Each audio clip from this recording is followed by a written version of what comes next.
الله وبركاته. Waalaikumsalam warahmatullahi wabarakatuh.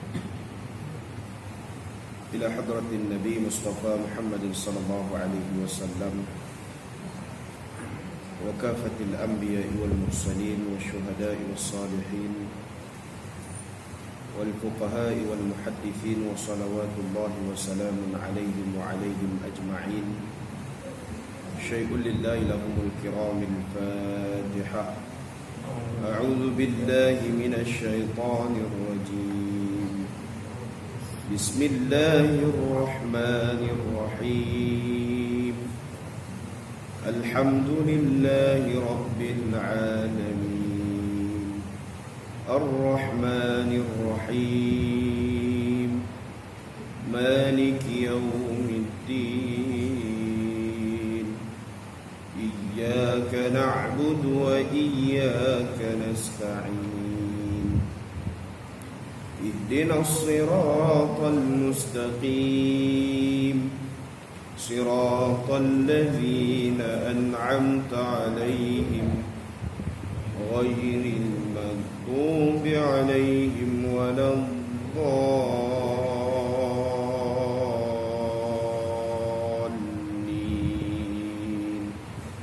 آمين. إن الحمد لله نحمده ونستعينه ونستغفره ونعوذ بالله من شرور أنفسنا ومن سيئات أعمالنا. من يهده الله فلا مضل له ومن يضلل فلا هادي له. أشهد ونشهد أن لا إله إلا الله وحده لا شريك له وأشهد أن سيدنا محمدا عبده ورسوله. اللهم صل وسلم وبارك على سيدنا محمد وعلى آله وأصحابه ومن تبعهم بإحسان إلى يوم الدين. سبحانك لا علم لنا إلا ما علمتنا إنك أنت العليم الحكيم. ولا حول ولا قوة إلا بالله العلي العظيم. رب اشرح لي صدري ويسر لي أمري واحلل عقدة من لساني يفقه قولي. اللهم افتح علينا حكمتك وانشر علينا من خزائن رحمتك يا أرحم الراحمين. اللهم نور قلوبنا بنور القرآن. اللهم نور قلوبنا بنور القرآن. اللهم نور قلوبنا بنور العلم. اللهم نور قلوبنا بنور هدايتك. اللهم نور قبورنا كما نورت الأرض بنور شمسك أبدا أبدا برحمتك يا أرحم الراحمين. والحمد لله رب العالمين. بسم الله ما شاء الله لا يسوق الخير إلا الله. بسم الله ما شاء الله لا يصرف السوء إلا الله. بسم الله ما شاء الله ما كان من نعمة فمن الله. بسم الله ما شاء الله لا حول ولا قوة إلا بالله العلي العظيم. ثم أما بعد.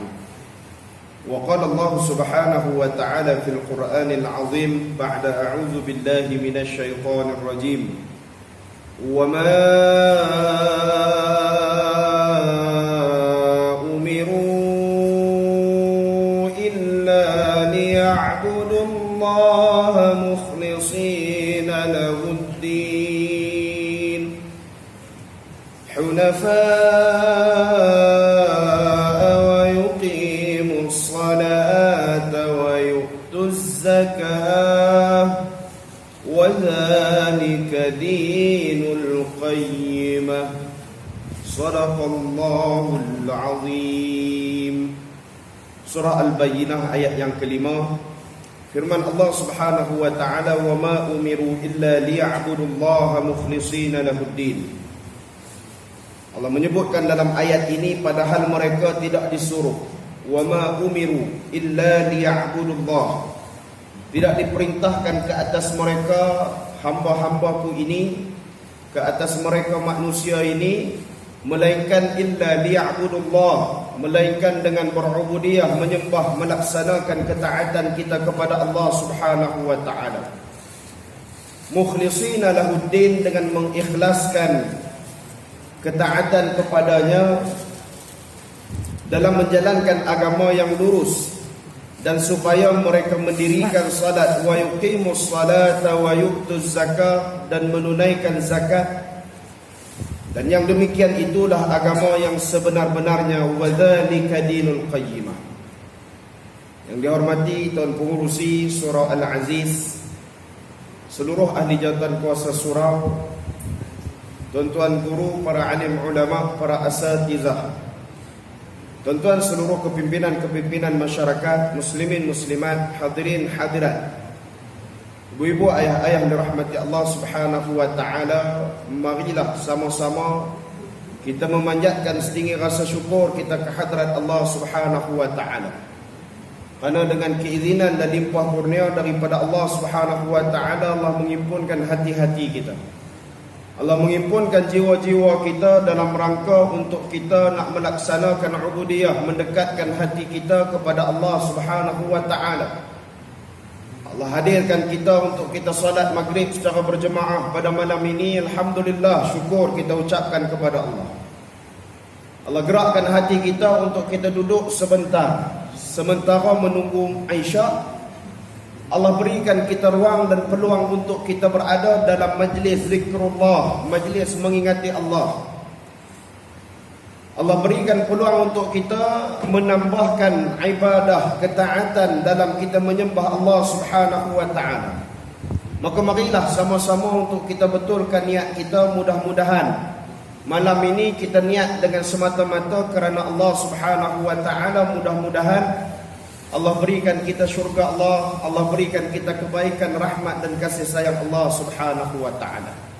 Kita datang pada malam ini adalah tujuannya untuk kita nak mencari akan keredaan Allah Subhanahu wa taala. Kenapa kita nak dapatkan redha daripada Allah? Sebab apa? Sebab kita nak dapatkan syurga Allah. Kenapa syurga Allah tu kena dapat melalui redha Allah? Karena Allah punya tempat syurga itu yang dimiliki oleh Allah Subhanahu wa taala. Maka sekiranya Allah redha dengan kehidupan kita dan amal ibadah kita, maka kita akan dapat syurga Allah Subhanahu wa taala. Niat yang sebenarnya adalah untuk kita mencari akan keredaan Allah Subhanahu wa taala. Sebab itulah tuan-tuan muslimin muslimat, hadirin hadirat, ibu-ibu, ayah-ayah yang dirahmati Allah Subhanahu wa taala, Allah kata tidak diperintahkan ke atas mereka melainkan untuk berubudiyah, melaksanakan ibadah, melaksanakan ketaatan kita kepada Allah Subhanahu wa ta'ala dengan sungguh-sungguh mengikhlaskan diri kita, dengan kita mengetahui akan kebenaran ibadah itu sendiri, mukhlisina lahuddin, dengan kita mentauhidkan, mengesahkan Allah Subhanahu wa ta'ala. Maka dengan kita datang menunaikan salat, kita buat zakat, kita menunaikan zakat, kita berpuasa di bulan Ramadan, kita buat perkara-perkara yang Allah perintahkan kepada kita, maka itulah wadzalika dinul qayyimah, sebaik-baik agama Islam itu sendiri. Dalam keadaan Allah menguji kita dengan COVID-19, hampir 5 bulan kita tak jumpa dah. 5 bulan saya pun tak main sini, berubah banyak ah. Nak masuk pun kena buka tingkap dululah ni. Kalau saya tak boleh masuk sewenang-wenangnya lah, ada palang menghalang masuk ke dalam kawasan Surau Al-Aziz. Saya pun tak tahu, tunggu rupanya kena buka tingkap, saya pun nak tengok siapa dia ni. Ustaz ceramah, okey baik masuk. Berubah dah. Sebelum ni palang dah, tapi tak jalan. Alhamdulillah dah berubah dah, masuk masjid pula. Lain macam warna ni.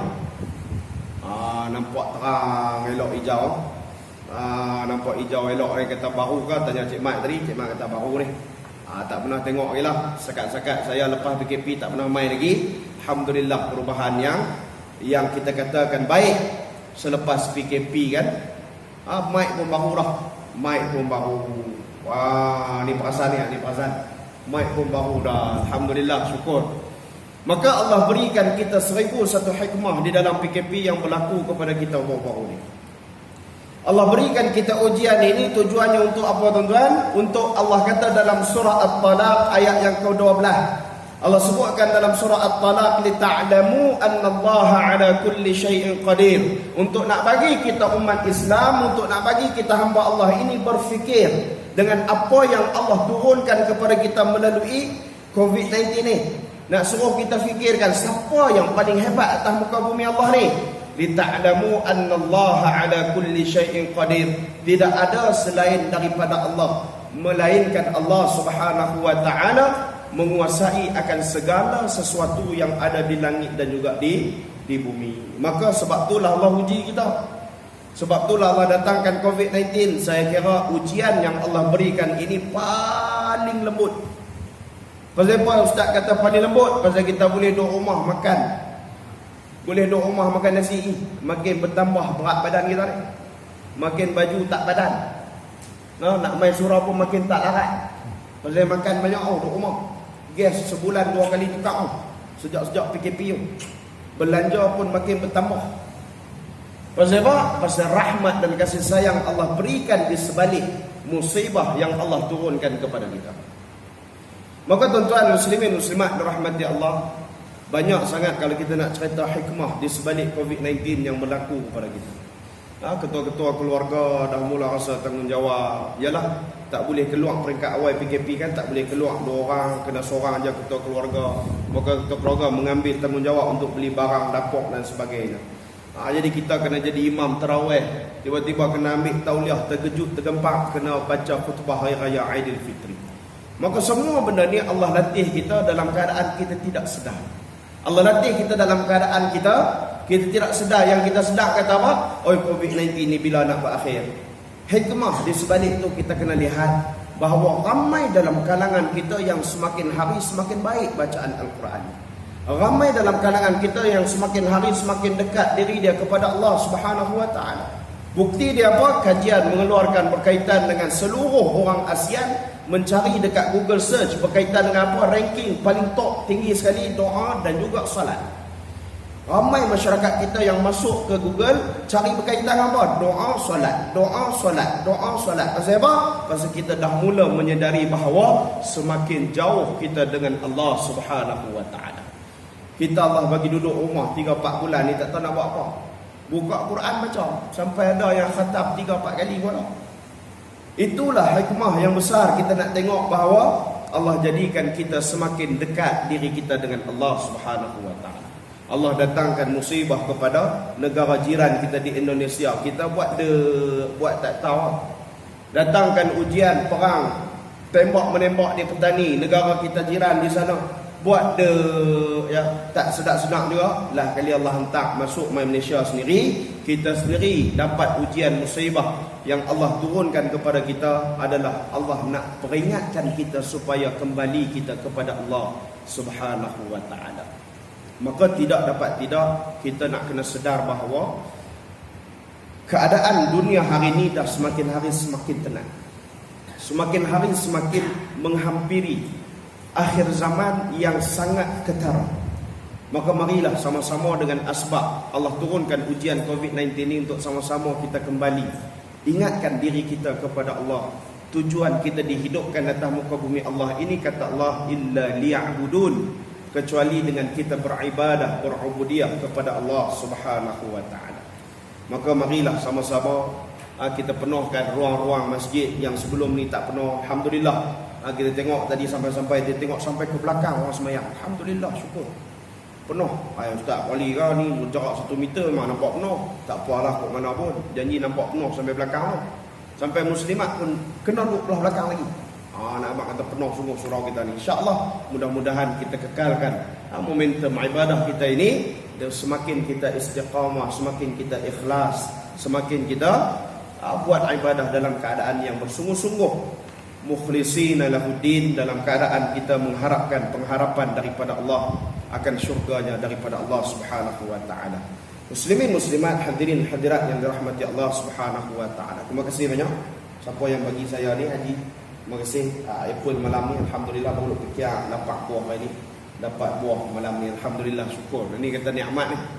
Allah bagi nikmat, semua kat dapat lah. Dapat tak dapat klaim kat haji.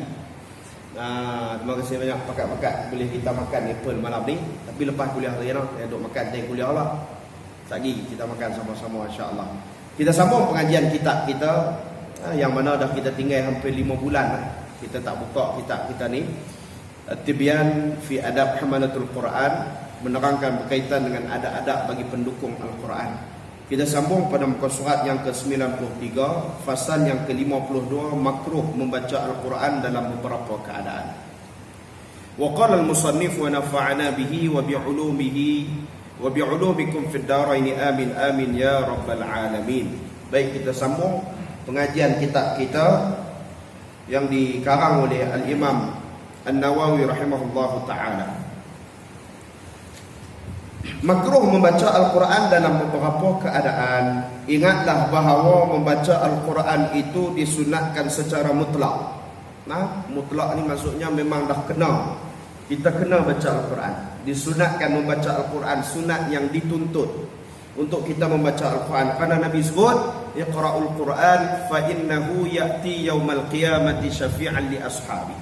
Jadi ramai dalam kalangan kita yang waktu PKP ni dia mula cari ilmu berkaitan dengan Al-Quran. Dia mula daripada yang tak reti, tak kenal huruf, lama dah tak baca Quran, boleh baca Quran, boleh khatam Al-Quran. Subhanallah, hikmah yang sungguh luar biasa. Jadi kita dah mula dah untuk kita membaca Al-Quran, dah mula kita dekatkan diri kita dengan Al-Quran. Maka dalam ini Imam Nawawi membincangkan berkaitan dengan perkara yang makruh ketika kita membaca Al-Quran dalam beberapa keadaan. Bahawa ingatlah, membaca Al-Quran itu disunatkan secara mutlak, kecuali dalam keadaan-keadaan yang tertentu yang dilarang oleh syarak. Saya sebutkan sebahagian yang saya ingat secara ringkas tanpa menyebutkan dalil-dalilnya kerana ia cukup masyhur. Maka Imam Nawawi menyebutkan berkaitan dengan perkara-perkara yang makruh dalam kita membaca Al-Quran. Baik, muslimin muslimat, hadirin hadirat yang dirahmati Allah Subhanahu wa taala. Maka Imam Nawawi menyebutkan dalam kitab ini makruh membaca Al-Quran dalam keadaan rukuk, sujud dan tasyahud serta perbuatan-perbuatan sembahyang yang selainnya, kecuali jika berdiri. Maksudnya ketika kita melakukan perbuatan rukun solat yang selain daripada berdiri, makruh untuk kita membaca ayat-ayat Al-Quran. Waktu rukuk, waktu ketika kita sujud, waktu ketika duduk antara dua sujud, makruh untuk kita membaca ayat-ayat Al-Quran. Makruh membaca lebih dari Al-Fatihah bagi makmum dalam keadaan sembahyang yang dikuatkan bacaannya jika dia mendengar bacaan imam. Maka makruh. Imam Ghazali menyebutkan dalam kitab Bidayatul Hidayah berkaitan dengan adab-adab antara imam dan juga makmum. Imam Ghazali menyebutkan perkara yang sama. Sekiranya makmum mendengar imam membaca keadaan surah itu dengan jelas, maka makmum tidak dibolehkan, makruh membaca lebih daripada surah Al-Fatihah. Tiba-tiba kita nak baca surah juga, mana cik imam seorang kita pun nak baca, tak boleh dalam keadaan sembahyang berjemaah. Kita dengar imam baca surah, kecuali kita duduk di tempat yang kita tak dengar, masjid besar, kemudian kita duduk di kawasan tu, tiba-tiba speaker tak bunyi, tak dengar imam baca surah, boleh tak baca? Boleh. Itu keadaan yang lain. Maka makruh sekiranya makmum membaca lebih daripada surah Al-Fatihah bagi dalam keadaan sembahyang yang dikuatkan bacaannya, sembahyang subuh, sembahyang maghrib, sembahyang Isya. Selain itu tak apa, memang kena baca. Pasal kita tak dengar imam baca, masing-masing baca sendiri walaupun dalam keadaan sembahyang berjemaah, contoh asar dan juga zuhur. Dan juga makruh pula membacanya dalam keadaan duduk dalam tandas dan dalam keadaan mengantuk. Makruh kalau mengantuk terus tidur. Ni pernah sekali ni saya duduk baca, duduk menghafal Quran lah ketika zaman duk hafal Quran dulu ni, mengantuk, bangun pukul 4.30 pagi, apa mak tafiz. Duk mak tafiz dulu ni, bangun 4.30 pagi dengan duk melilau mata budak-budak tu, mengantuk ah. Maka waktu tu tuan guru kata hang lebih baik tidur daripada hafal Quran, kerana makruh ketika mengantuk membaca Al-Quran. Pasal apa ni? Pasal takut baca tu dia jadi ikut lain. Maksud lari daripada doa la innal ladzina kafaru sawa'un 'alaihim Ngantuk. Dia mula malak mata sahun alaihim. Dia mula pejam celek. Lebih baik tidur. Ataupun bangun, basuh muka bagi elok, bagi cergah balik, sambung baca Quran balik. Kalau kata tak mampu juga, memang mengantuk, tidur. Lelakkan sekejap mata kita, rehatkan badan kita sebentar, kemudian sambung membaca akan Al-Quran itu. Maka hukumnya makruh membacanya jika kesukaran menyebut huruf dengan fasih. Maka kena belajar dalam keadaan ini, kata ulama, perlu untuk mencari ilmu berkaitan dengan Al-Quran. Demikian pula ketika khutbah, bagi orang yang mendengarnya tidak boleh membaca Al-Quran. Ketika khatib membaca khutbah, tak boleh kita tiba-tiba ambil Quran, daripada buang masa saja, baik aku baca Quran. Tak boleh. Ni ada ni hak berlaku ni.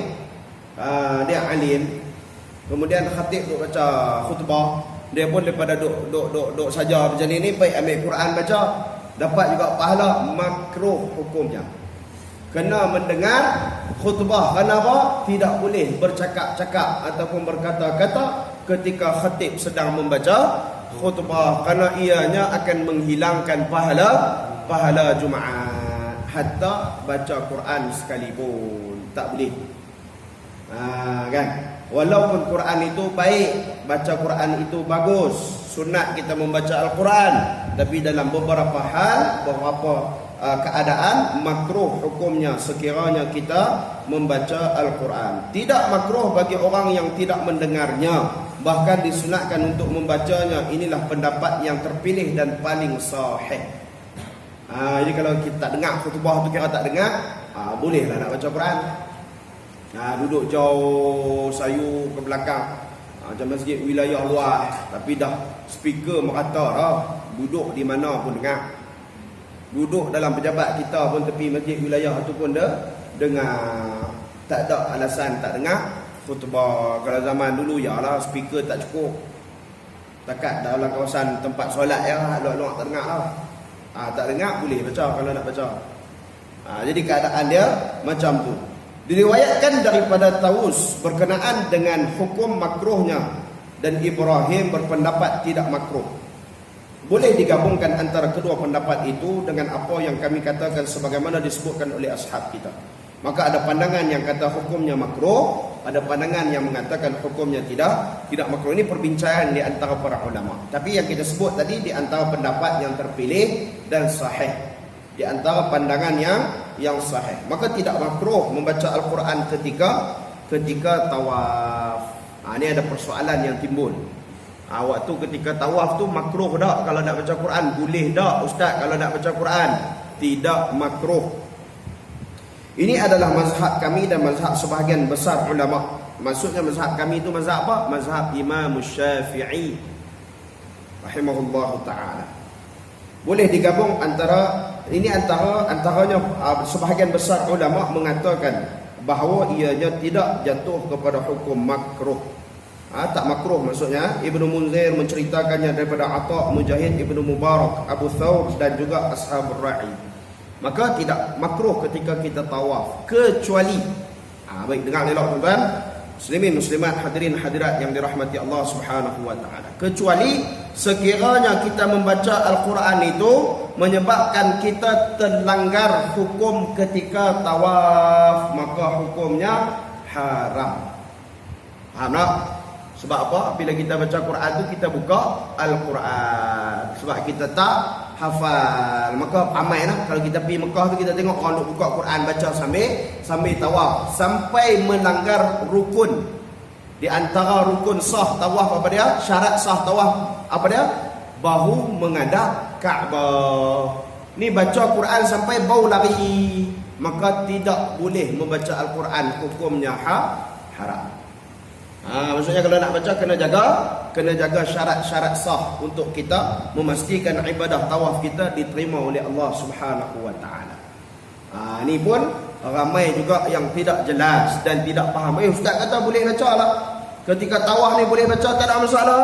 Tapi kalau sampai menyebabkan kita lari daripada syarat sah tawaf itu, terkeluar kita daripada syarat sah tawaf yang sebenarnya, maka tidak boleh kita membacanya. Contoh macam apa ni, doa tawaf, doa kita ketika tawaf pusingan pertama, tawaf pusingan kedua, kita tak hafal. Pi Mekah jarang-jarang. Yalah siapa pi yang kerak tu mu tahu kan.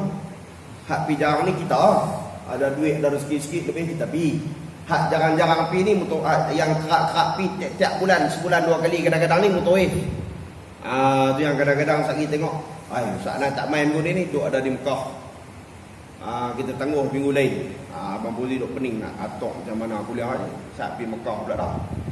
Tugas pi Mekah pula dah. Maka mutawih yang pi kerak kita jarang-jarang. Maka doa dalam buku tu kita tak hafal. Jadi kita nak baca juga doa ketika tawaf. Kita buka lah buku doa tu. Boleh ke tak boleh? Boleh, tak ada masalah. Memang kita nak kena baca doa ketika tawaf. Tapi kalau baca doa kita tu sampai kita melanggar syarat sah tawaf, maka tak payah buka buku, tak payah baca doa. Betul nak baca apa Ustaz? Zikir. Zikir senang. Sebab apa? Yang utamanya adalah fokus kepada ibadah tawaf. Habis tu tak payah doa Ustaz. Boleh doa dalam bahasa Melayu.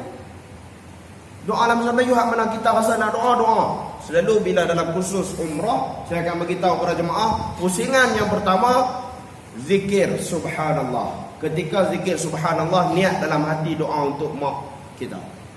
Pusingan kedua zikir alhamdulillah. Ketika zikir alhamdulillah tu niat dalam hati doa untuk ayah kita. Doa untuk mak kita sepanjang pusingan tu. Doa untuk ayah kita sepanjang pusingan tu. Mintalah doa apa pun nak bagi Allah mak kita masuk syurga, ayah kita masuk syurga, murah rezeki, sihat tubuh badan dan sebagainya. Pusingan ketiga doa pula untuk keluarga kita, isteri kita ke, anak-anak kita ke. Maka kita aturkan doa kita tu satu persatu khusus kepada orang yang kita nak tujukan doa itu. Maka begitulah keadaannya sekiranya boleh menyebabkan terbatalnya ibadah tawaf kita. Faham tuan-tuan? InsyaAllah mudah-mudahan diberikan kefahaman kepada kita. Diceritakan lagi daripada Hasan Al-Basri, Urwah bin Zubair dan Malik mengenai makruhnya membaca Al-Quran ketika tawaf. Ni pandangan bagi mereka. Pendapat yang lebih sahih adalah pendapat yang pertama, iaitulah tidak makruh membaca Al-Quran ketika tawaf. Itu yang lebih sahih lah. Telah dijelaskan sebelumnya tentang perselisihan faham berkenaan dengan membaca Al-Quran di tempat mandi dan di jalan, serta orang yang di mulutnya ada najis. Ini pun berlaku perbalahan dan perbincangan yang luas berkaitan dengan itu. Sehingga kan ulama kontemporari yang mengatakan perkara yang haram berada di mulut kita ketika itu tak boleh baca Al-Quran. Contohnya, minta maaf saya sebut, ini ulama sebut ni, di antara contohnya kata guru saya, orang yang rokok ada di mulut dia. Jangan kita duk pergi isap satu sedut. Alhamdulillahilladzi anzala ala 'abdihi alkitaba wa lam yaj'al lahu 'iwaja. Hari Jumaat baca Kahfi. Isap pula sedut kedua, qayyiman liyunzira ba'san shadidan min ladunhu wa yubashshiral mu'minin. Tak boleh, haram hukumnya sekiranya kita mencampur adukkan perkara yang haram dengan perkara yang halal. Jadi tak boleh. Najis yang ada di mulut kita, contohnya apa? Ayak liok basi. Bangun-bangun tu tak basuh mulut, tak basuh apa, baca Quran dah. Tak boleh. Bersihkan mulut dulu. Hatta kita nak bercakap dengan orang pun kita malu. Bahkan pula kita nak berdialog membaca Al-Quran dengan Allah Subhanahu wa taala. Lagilah kena rasa malu lebih-lebih lagi. Cuba bangun-bangun tidur pergi cakap dengan orang.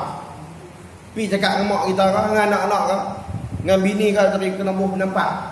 Pergi basuh mulut tu. Apa pengotok. Contoh tu orang Kedah kasar sikit. Bunyi kita kalau orang belah-belah sini lembut lah. Apa ni pengotor lah. Macam tu lah lebih kurang. Kan lembut, orang belah-belah Kuala Lumpur ni lembut. Orang belah Kedah ni bukannya kata ni dia kasar, bahasa tu kasar. Tu ustaz orang Kedah. Ustaz boleh main kan ni kuliah ni? Saya pergi mana pun orang tanya, balik Kedah? Tak boleh. Depa duk takut dengan orang Kedah lah ni. Depa tak kluster mana ni? Dulu sebelum ni waktu peringkat awal PKP tu orang takut kat dengan saya. Pasal apa? Tabligh. Depa duk kata saya tabligh. Saya kata tak apa, benar baik. Tabligh menyampaikan, tak apa. Saya memang duk menyampaikan pun. Kuliah dan sebagainya. Sampaikan satu hari tu saya pergi supermarket. Duk bayar apa ni, beratok ni duk bayar dekat kaunter kan. Ada seorang Cina tu kat depan. Saya ingatkan dia habis bayar lah. Saya pun pergi lah rapat bayar saya punya pula. Dia kata, 1 meter. Saya kata, siapa pula dah ni? 1 meter. 1,000 taling lah. Ui, saya waktu tu geram tu ya. Rupanya orang duk pandang sini sekat dekat golongan pendakwah tabligh kita. Kan? Pandang sini saya geram waktu tu bukan sekat 1,000 taling. Semua tempat saya pergi. Kenapa mai dekat sini tak apa. Geram saya pun. Dia pun tu habis-habis ambil barang belah gitu. Punya takut. Takut apa? Kan? Tak ada pun dalam statistik COVID-19 ni orang daripada orang kata apa 1,000 kali ni menyebarkan COVID-19 ni secara menyeluruh ke seluruh Malaysia, tak ada dalam kalangan mereka yang pergi kepada perhimpunan tu saja. Jadi jangan kita mudah menunding jari kepada orang. Peringkat awal tu saya keluar ke api ya, tu yang pakai mask tutup sampai bawah-bawah ni. Orang tengok jenguk panjang dia pun tak mau, takut pergi. Kali ni takut kok pasal orang Kedah. Pergi kuliah Negeri Sembilan pun takut pergi kuliah. Pagi tadi saya di PKNS Shah Alam pun sama kat Ustaz balik Kedah. Awak keluar kalau saya balik pun tak boleh Ustaz, Kedah tu tak boleh kena COVID-19. La ilaha illallah. Takut kita dengan makhluk Allah Subhanahu wa taala, tapi kita tak takut dengan Allah Subhanahu wa taala. Ni ramai dalam kalangan kita macam tu. Dia takut COVID-19 ni lah, ya Allah. Kan? Macam gaya nak mati dah esok. Tapi masjid tak pergi semayang tengah langgang. Hubungan dengan Allah kita tak jaga. Jadi inilah yang perlu kita risaukan dan kita perlu takutkan. Sebab apa kita nak kena tengok hikmah di sebaliknya. Allah nak suruh kita hampirkan diri kita kepada Allah Subhanahu wa taala. Baik, kita masuk pada fasal yang ke-53. Setakat tu faham tak? Ada apa soalan nak tanya? Nampak faham semua tu, alhamdulillah. Takat-takat COVID ni nampak clear, semua okey no. Sihat ke tuan-tuan ni? Nampak cekang muka marah ni bang. Sihat tak? Nampak kau tak puas hati dengan saya pun. Tak, saya tak balik Kedah ni terus terang abang ni. Nampak muka risau pun. Ustaz ni orang Kedah ni. Hak benda tak pernah kenal saya tu. Apa ni bahaya ni duk panggil Ustaz orang Kedah main bagi kuliah. Tak ada saya tak balik Kedah. Nak risau. Clear. Tadi pakai hand sanitizer sampai 3-4 kali pusing. Tak masalah. Sanitize semua diri kita. Yang kita nak kena tengok adalah selain daripada sanitizer tangan kita ni, kita nak kena sanitize hati kita kan. Itu yang paling penting tu. Kita nak kena cuci balik. COVID-19 ni di antaranya sanitize balik hati kita. Baik, insya-Allah. Sihat tuan-tuan, betul no? Sihat no? Senyum sikit. Ambil muka cegah sangat. Tidak ada nampak muslimat ke? Saya muslimat aja senyum kat saya. Tuan muka cengeng, saya takut tu. Baik, fasal yang ke-53. Faham tak tu cengeng pada? Saya duk fikir pula cengeng. Garang, cengeng tu maksudnya garang. Macam saya pergi berak kan. Tanya pakcik main dengan siapa?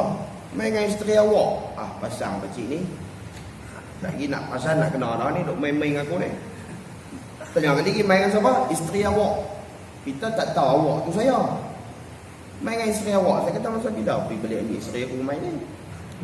Rupanya orang sebelah kuih, awak tu saya Ustaz. Dia baik, saya baik. Kalau tidak kalih meja ni apa Ustaz? Tanya lagi pakcik main dengan siapa? Pakah Limeh. Saya pun duk fikir, tak berani tanya dah, takut salah. Balik ke rumah duk fikir, tanya pengatur kuliah di Perak tu, apa dia Pakah Limeh? Dia gelak kat saya lah. Ni kata bahasa ni kan. Kalau tak faham kita kena tanya. Rupanya EX5. Pakah Limeh tu. Dia main naik motor EX5. Pakah Limeh. Main naik apa? Pakah Limeh. Sampai kita kata sampai sikit kepala fikir Pakah Limeh tu pada. Rupanya EX5. Main naik motor EX5 Allah penin pala. Maka fasal yang ke-53 ini termasuk dalam perkara-perkara bid'ah yang ditolak apa yang dilakukan oleh orang-orang bodoh yang mengimami manusia dalam solat tarawih dengan membaca surah Al-An'am pada rakaat terakhir pada malam ke-7 dengan beriktikad bahawa perkara itu mustahab ataupun sunat. Okey, baik. Kita baru ni semayang tarawih, kita jadi imam. Pasal surau kita tak boleh main semayang tarawih. Jadi perkara ini dibincangkan perkara-perkara yang bid'ah. Ada setengah pandangan ataupun golongan yang menganggap yang menjadi imam kepada sekalian manusia dalam solat tarawih itu dengan membaca surah Al-An'am pada rakaat terakhir pada malam ke-7 dengan beriktikad bahawa perkara itu adalah sunat. Benda itu perkara-perkara termasuk dalam perkara-perkara bid'ah, perkara-perkara yang tak boleh. Jadi semayang tarawih baru ni pakat-pakat jadi imam baca surah apa? Ustaz jangan tanya malam pertama okey lagi, malam ketiga, malam kedua okey lagi, malam ketiga bini tanya apa tiap hari kul Allah kira okey saya boleh jadi imam tak? Jangan duk komplain lah. Sebelum ni dia duk komplain imam tarawih. Ustaz laju, Ustaz slow, suara tak sedap lah. Tiba-tiba tahun ni dia kena jadi imam tarawih. Bini pula komplain baru dia tahu asal macam mana. Bini marah, sepa bang tiap hari baca qul huwallah. Tak ada surah lain dah tu aku tahu. Kira okey nak baca surah lain baca sendiri ya. Masuk malam keempat, apa semayang tu sikit perut malam ni. Macam-macam berlaku kan. Hak jadi 3 rakaat. Berlaku tak berlaku. Call saya ustaz, tarawih dia naik jadi 3 rakaat macam mana ustaz? La ilaha illallah. Tak pernah duk ni, selalu duk ikut je tok imam memang dua. Tiba-tiba jadi 3. Kalut berpeluh dia. Berhenti ustaz, telefon ustaz tanya tu. Kita pun nak sembahyang tarawih. Macam-macam berlaku kan. Hak jadi 4 terus. Allahu akbar, macam-macam sebab benda kita tak biasa buat. Maka Allah latih kita COVID-19 baru ni semua kena biasakan diri menjadi imam tarawih, menjadi imam sembahyang hari raya. Takbir sampai tak tahu kira berapa dah. Berlaku tak? Berlaku. Tak tahu ustaz, saya kira macam 7 dah tapi macam banyak sangat. Allahu akbar, Allahu akbar, Allahu akbar. Naik rakaat kedua saya tak buat terus masa tadi lebih dah. La ilaha illallah. Macam mana kira tu ustaz? Saya kata tak kira apa solat tu tak sah cerita. Rukun dah sembahyang raya tak lengkap. Dia tak di sembahyang raya, di sembahyang sunat biasa. Ya. Macam-macam. Pegang tongkat habis tongkat dia pegang. Dah tak ada tak apalah. Habis tongkat dia cari penyapu belah dapur pun dia ambil. Buang kalau bawah tu 3 batang saja pakai tongkat dia lah. Habis dengan tongkat-tongkat semua dia ambil nak pakai khutbah hari raya Aidilfitri. Kalau dah tak ada tak apalah. Baca tak ada tongkat apa saya pun baca tak ada tongkat. Yang penting penyampaian kita tu sampai kepada seluruh ahli keluarga. Maka mereka telah menghimpunkan beberapa perkara yang tercela, antara lainnya mempercayai sebagai mustahab dan menyebabkan orang awam beranggapan seperti itu. Benda ni bahaya tuan-tuan. Kita sebagai orang awam takut-takut kita percaya.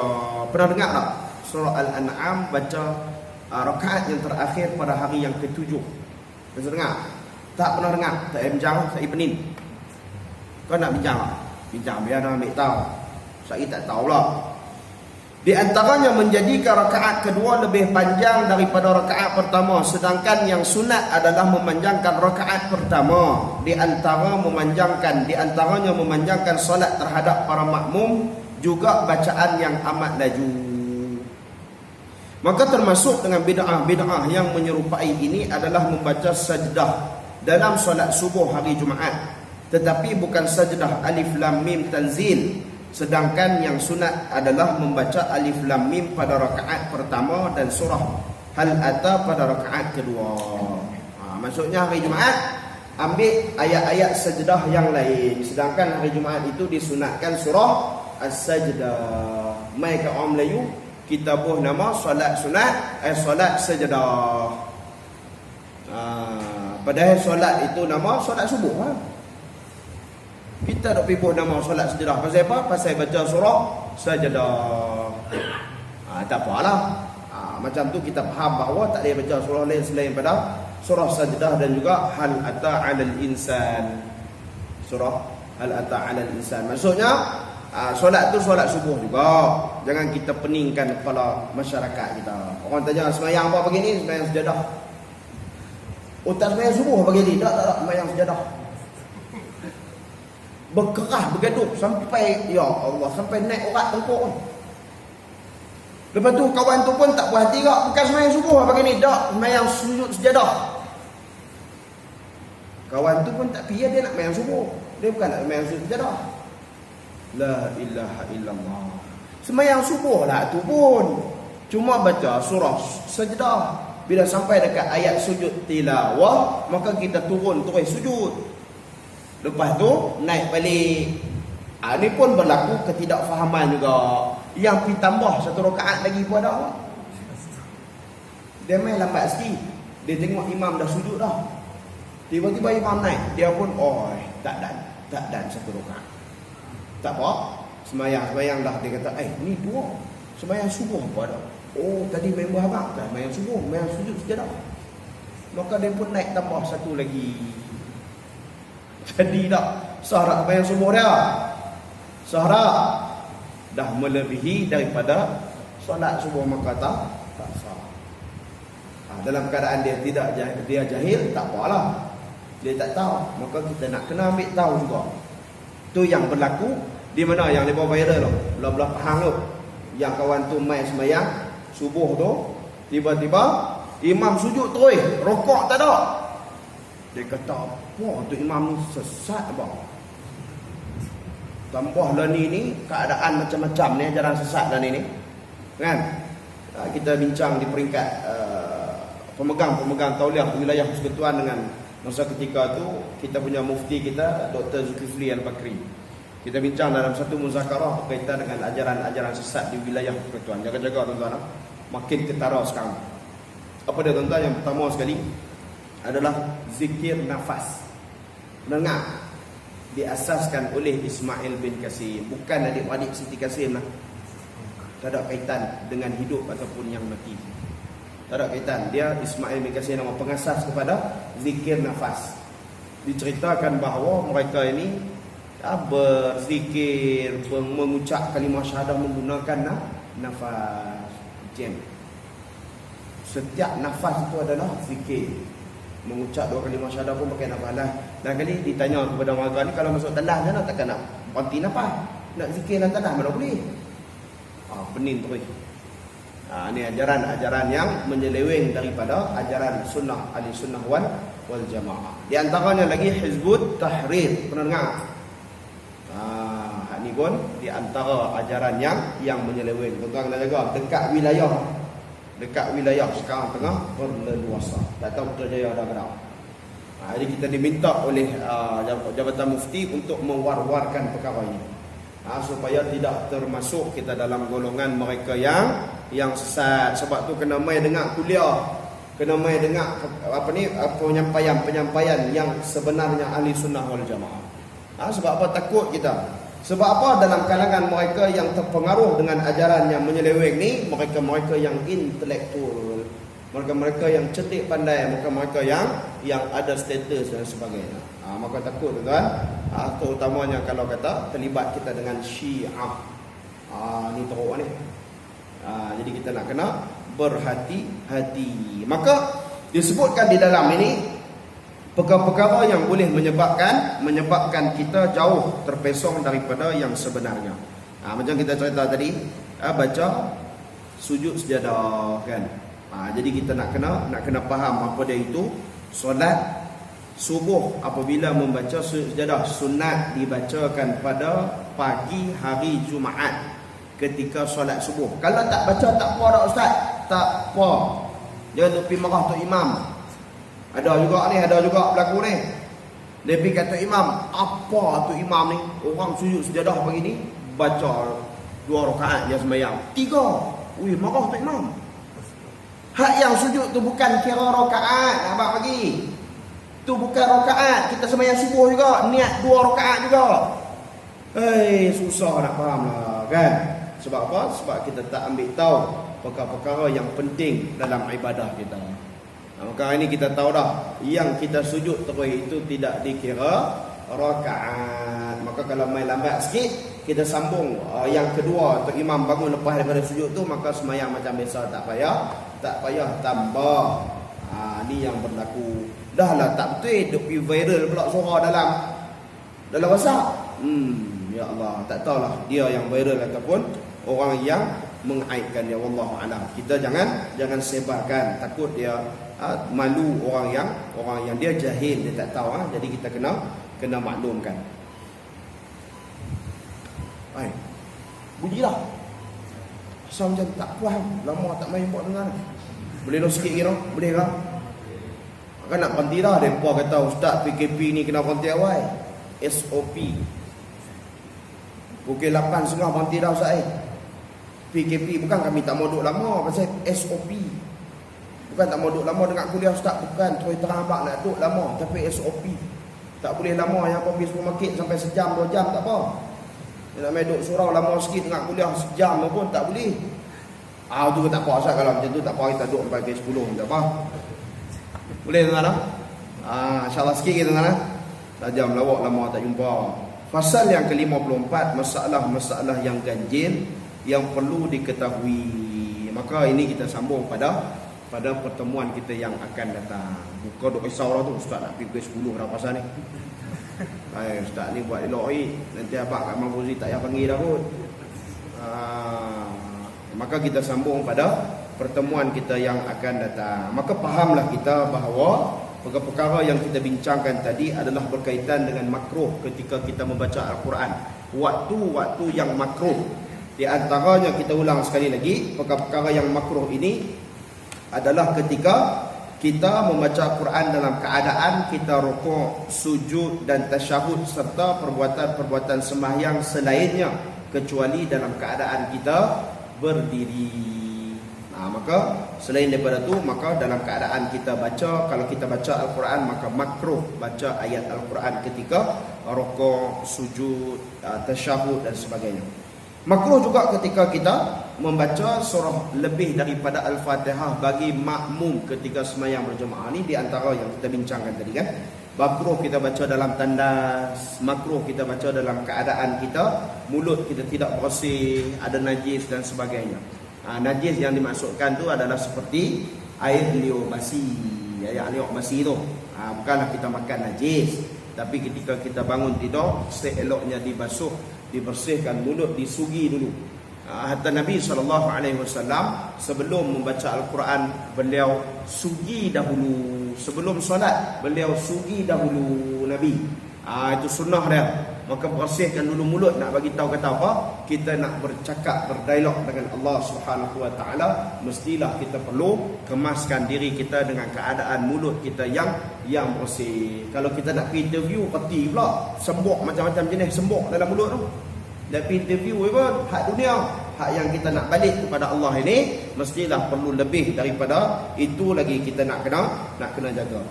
Maka kita bincang seterusnya berkaitan dengan perkara yang bid'ah yang berlaku. Di antaranya adalah kita membaca surah Al-An'am pada rakaat yang terakhir pada malam ke-7 dengan beriktikad bahawa perkara itu mustahab ataupun sunnat. Jadi benda ini tak ada, dan juga kita memanjangkan rakaat yang kedua dalam solat tarawih contohnya daripada rakaat yang pertama. Tak boleh. Dia sunat dia panjangkan rakaat yang pertama. Ataupun berlaku apa? Baca Fatihah senapah, tak boleh, makruh. Ada ni. Dia baca apa? Bismillahirrahmanirrahim. Alhamdulillahi rabbil alamin arrahmanirrahim maliki yaumiddin iyyaka na'budu wa iyyaka nasta'in ihdinas siratal mustaqim siratal ladzina an'amta 'alaihim ghairil maghdubi 'alaihim waladdallin. Amin. Tu dia. Kita duduk belakang pun penat. Dengar pun penat. Tu belah-belah hindun ada. Boleh. Itu yang 23 rakaat hanya 8 minit sahaja sembahyang. Habis cerita. Itu dijatuh kepada makruh, seolah-olah kita mempermainkan ayat-ayat Al-Quran dan juga solat kita. Maka tidak boleh kita mempersendakan. Perkara yang paling penting dalam agama ni adalah solat. Tidak, Nabi tak sebutlah as-salatu imaduddin, solat itu merupakan tiang agama. Kalau kita main-main buat tiang surau ni, pakai tak duduk lama kita pakai terkambuh dalam surau ni lah. Pasal duk buat betul-betul lah piling tiang surau ni, pasal itulah kukuh. Maka kita nak kena jaga betul-betul. Wallahu a'lam. Kita sambung pada fasal yang ke-54, muka surat yang ke-95, insya-Allah pada masa yang akan datang. Sekiranya diberi kesempatan kesihatan yang baik kepada kita, mudah-mudahan Allah mengurniakan kita kesihatan yang baik. Allah mengurniakan kita kesempatan masa, kesempatan waktu untuk kita terus melaksanakan ubudiyah kita kepada Allah Subhanahu wa taala. A'udzu billahi minasyaitonir rajim. Bismillahirrahmanirrahim. Alhamdulillahirabbil alamin. Wassalatu wassalamu ala asyrafil anbiya'i wal mursalin wa ala alihi wa sahbihi ajma'in. Allahumma inna nas'aluka ridhaka wal jannah wa na'udzu bika min sakhatika wan nar. Allahumma inna na'udzu bika min ilmin la yanfa' wa min qalbin la yakhsha' wa min nafsin la tashba' wa min du'a'in la yustajabu laha. إلهنا أنت شافي إلهنا أنت كافي يا من كفانا كل شيء إن اكفنا شر الأمراض يا من كفانا كل شيء أعذنا من سيء الأسقام يا من كفانا كل شيء أعذنا من شر كل شيء أنت آخذ بناصيتي. اللهم إنا نسألك العافية من كل بلاء والشفاء من كل داء وأن تحفظنا من كل وباء. اللهم إنا نستودعك بلادنا وبلاد المسلمين. اللهم إنا نستودعك آبائنا وأمهاتنا وأزواجنا وذرياتنا وأخواتنا وإخواننا وأصحابنا وذوي أرحامنا. لا إله إلا أنت سبحانك إنا كنا من الظالمين. اللهم إنا نعوذ بك من البرص والجنون والجذام ومن سيء الأسقام. ربنا آتنا في الدنيا حسنة وفي الآخرة حسنة وقنا عذاب النار. وصلى الله وسلم عليه والحمد لله رب العالمين. Yang baik datang daripada Allah Subhanahu wa taala, yang buruk daripada diri saya sendiri. Saya mohon ampun pada Allah, mohon maaf pada tuan-tuan sekalian sekiranya ada salah dalam tutur bicara saya. Mohon teguran, insya-Allah. Mudah-mudahan kita saling melengkapi di antara satu dengan lain, bertujuan untuk kita sama-sama nak berpimpinan tangan masuk ke dalam syurga Allah Subhanahu wa taala. أقول قولي هذا وأستغفر الله العظيم لي ولكم. السلام عليكم ورحمة الله وبركاته.